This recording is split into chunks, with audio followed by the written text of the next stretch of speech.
እየሆንክ ነው? አንተ አላበዛውም እንዴ? አደይ ስታንከራትታ ዝም ስላልኩ የፈራው መስል እበረጋግዳለሁ። እሺ ማን ልትሆን ነው? ልታመጣለህ? ምን ልታመጣለህ? እኔ አልገለም። ልቀቅም። ጣሪናት ተጠቀሚው። እሱ ማይሆን ነገር አያደርግም። እሺ በአሁኑ ማንም የሚያስቆመኝ ሰው አይኖርም። አንቺም አቤም ቤት ይለቃችሁ ውጡ። ተመልሼ እመጣለሁ። ተመልሼ ስመጣ ወስናችሁ ካልጠበቃችሁኝ ደግሞ በጣም እናደዳለሁ።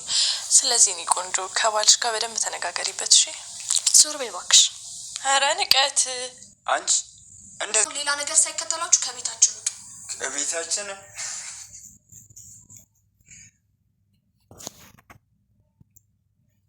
ራት የታባጣሽ ነው? እኔ ብቻዬን እንደዚህ ስንከራተት አንተ ተመጭቶ ደቅ ብላል። ምን ስለተመቸኝ ነበር። ሰላም የአደይ ቤተሰቦች፣ እንግዲህ አቤት ቤዛና ወንድሟ የሚያደርጉት ነገር በጣም ከባድ ነው። ብቻ የሰው ቤት የሰው ገንዘብ ወስደው ይህን የኪራውን የ4 ወር የ3 ወር ወስደው በዛ ላይ ደግሞ እንሸጥላችኋለን ብለው አታለው ገንዘብ ወስደው ደግሞ አሁን ይንቀባረራሉ። ከቤቴ ውጡ፣ ከቤቴ ሄዱልኝ፣ እያንዳንዱን ነገር ዛሬ ማንም የሚያስቆመን የለም። በቃ የሚታሰበው ለራስ ብቻ ነው ማለት ነው። ቤዛ ምን አይነት ሰው ናት? በቃ እንደዚህ የሚያደርጉ አሉ እኮ። አሁን ቤዛ የሰራቸው ተምሳሌት እርግጠኛ ነኝ በብዙዎች ይኖራል ማለት ያው ምስጢር ስለማይወጣ አደባባይ ስለማይወጣ እንጂ እርግጠኛ ነኝ ይኖራል። እንግዲህ እቺ ደፍን አገባዋለሁ የምትለዋ አደይን ልታበለሻሻት ነበረ። ያው ሊሊ ደረሰች ተባለች። እንግዲህ እንዴት እንደደረሰች መቼ እንደደረሰች የሚታወቀው ነገር የለም። ያው ድራማ ስለሆነ ደረሰች ተባለ። እንግዲህ ሊሊ ለአደይ፣ አደይ ለሊሊ እንግዲህ ደራሽ ናቸው ማለት ነው። አደይ ለሊሊ ደራሽ ነበረች። እንግዲህ ሊሊ የታመመች ጊዜ አይታችኋል። አደይ እንዴት ከሷ ውጭ ማንም ሰው አይታያትም ነበረ። ዴቭ ራሱ የሆነ ቢያንስ እንኳን የተወሰነ ጊዜ ስጭኝ እንኳን ሲላት ጊዜ አሰጠውም ነበረ። ከሱ ጋር አታወራም ነበረ፣ ምንም አትልም ነበረ።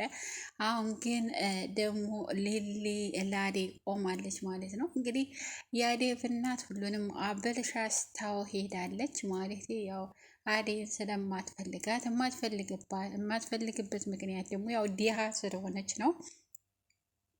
ያልተማረች እና የገጠር ላይ ስለሆነች አዴቭ የተማረ ነው፣ የከተማ ልጅ ነው።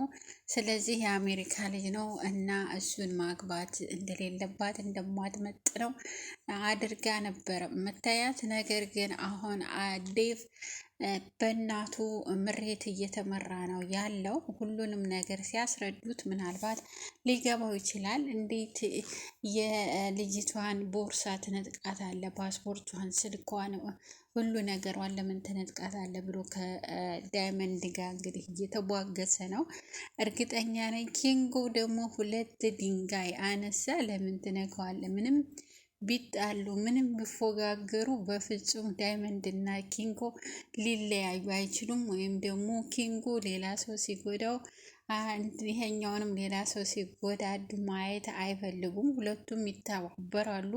ሁለቱም ሌላ ሰው እንዲነካችሁ አይፈልጉም። ግን እርስ በርሳቸው ቢጣሉም እንደዚህ ነው ጓደኛ። በእውነት በጣም ደስ የሚል ጓደኝነት ነው እያስተማሩ ያለን ማለቴ የዳይመንድ እና የኪንጎ ጓደኝነት ለሁሉም የሚበጅ ነው ማለቴ ለሁላችንም ትምህርት የሚሆን ነው ማለት ነው። እንግዲህ እምቡገር ዘራፍ እያለ ነው ዴቭ። በጣም በሚገርመው ሁኔታ አረ ችግሩ ምንድን ነው? ምን ተፈጥሮ ነው? ለምን እንዴት የሚለውን ማጣራቱን ትቶ ብቻ አይኑ ያየውን ነው። ዶክተሩና አደይ እንግዲህ ባለፈው ሆቴል ውስጥ ስላገኛቸው እናትየዋ ናት ይህንን ሁሉ ያደረገችው። ከዛን በኋላ ደግሞ ዶክተሩን እየጎተታት ነው ብላ ወደ ፍርድ ቤት አቅርባ እሷን ደግሞ አንጠት አሰኝታት ነበረ። ልዩ ስደውልላት ያው ጥላት ሄዳለች። ግን ይችኛዋን ሂጂና አንቺ ጨርሽው፣ እኔ ጀምሬዋለሁ፣ አንቺ ጨርሽው፣ ታስራለች፣ ምንም አታደርግሽም፣ ሂጂ ብላት ነበረ። ያው ሄዳ የሆነ ነገር ልታደርግ ስትል ደረሰችላት ሊሊ። ያው እንግዲህ ተፈታው ደግሞ አይ ዶክተሩ ነይ እንሂድ እስር ቤት ገብቷል፣ በአንቺ የተነሳ አንቺን እየጎተተ ነው በመንገድ ላይ ተብሎ ስለዚህ ወቀሳ ደርሶበት ታስሯል እንጂ ሄደሽ ማስፈታት አለብሽ ብለን ይሄዱና ያስፈቱታል። እሱ ግን በጣም ያው ልቡ ተሰብሮ ነበረ። እሱ ያለውን እሱ አልሰማችም ነበረ። እንደዚህ እያደረገች ነው የዴፍ እናት እኔ አጥፋት ብላይ ነበረ፣ እኔም ብብያለሁ፣ ስለዚህ እኔ እንሂድ ብሏት ነበረ። ነገር ግን እሷ አልሰማችውም። አንተ ተኔ ጋር ምንድን ነው ችግር? በየሄድኩበት ትከተለኛለህ፣ በየሄድኩበት አገኘሃለሁ። ችግር ምንድን ነው? ከኔ ያለ ችግር ምንድን ነው ብላ እንግዲህ በጣም ከሚባለው በላይ ጠፈጥረው ነበረ። ያንን ካስወጣችው በኋላ ደግሞ አንተ መስማት ነበረብኝ ይቅርታ እያለች እንግዲህ ይቅርታዬን ተቀብለኛ ስትለዋ ተቀብዬሻለሁ ብሏል። እንግዲህ እሱ አሁን አደይን የሆነ ትንሽ እንደ በፊቱ አይደለም። በፊት በጣም ተናፍቀው ነበረ። እሷን ታላወራ፣ እሷን ታላገኘ፣ ለእሷ ታልደወለ ለምንድን ነው የማትደውልልኝ እያለ ለብቻው ያወራ ነበር። አሁን ግን ትቷል ማለት ነው። እንደዛ አይደለም። ሩታም እንግዲህ ከስር ከስሩ እየሄደች ነው። ከስር ከስሩ እየተከተለች ነው። ሩታ በጣም ነው የምትወደው የምታፈቅረው። ነገር ግን እሱ ምንድን ነው ችግርሽ? አንቺ ከኔ ጋር ያለሽ በጣም ትንሽ ልጅ እንኳነሽ ለምን አትማሪም ትምህርትሽን? ምንድን ነው ችግርሽ እያላት ነበረ። እኔ ችግር የለብኝም፣ በስ አንተ ማየት ያስደስተኛል፣ ከአንተ ጋር ማውራት ያስደስተኛል እያለችው ነበር። አንቺ ገና ነሽ፣ ገና ልጅ ነሽ፣ ገና ትንሽ ነሽ። ስለዚህ እኔ ትልቅ ነኝ ትንሽ አይደለሁም፣ ለምንድን ነው ትንሽ ነሽ የምትሉኝ? እያለች እየታገለች ነው። እንግዲህ ምናልባት አንድ ቀን ሊቀበላት ይችላል። ግን እሱ ልቡ ያለው አደይ ጋ ነው። ከአደይ ነው ፍቅር የያዘው።